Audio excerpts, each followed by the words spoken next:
Edhe këtu duhet jemi të sinqert deri në fund. Mundësitë e qeverisë Republikës Kosovës që të ndihmojnë me fonde një numër të madh të kthyrëve janë tepër të kufizuar. Prandaj apeli ynë ka vazhduar të jetë gjatë gjithë kohës, ju lutemi mos merrni atë rrugë. Po vazhdojmë të bëjmë apel të qytetarët e ndershëm të Kosovës që të mos marrin këtë rrugë pa krye.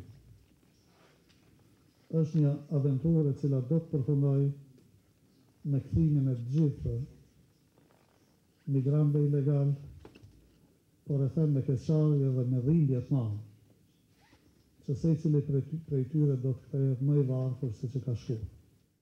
Ndërsa sa i përket migrimit ilegal, unë ritheksoj se është një problem shqetësues për Kosovën.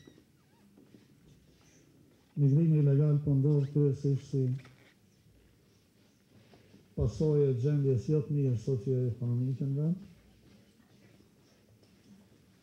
por gjithsesi edhe korridori i hapur përmes Serbisë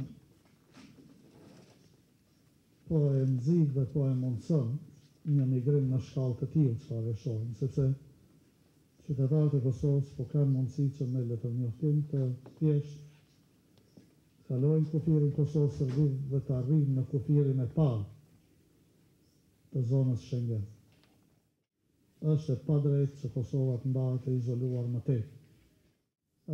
Ne do të vazhdojmë të bëjmë çdo gjë që na takon ne të përmbushim kriteret për liberalizim, por të njëjtën kohë do të jemi insistues dhe kërkues që Bashkimi Evropian përfundimisht ta shoh këtë çështjen e liberalizimit jo vetëm si çështje thjesht ligjore, legaliste, por të marrë një qëndrim që është pak më kompleks dhe involvon edhe një dimension dhe aspekt shumë politik dhe shumë human.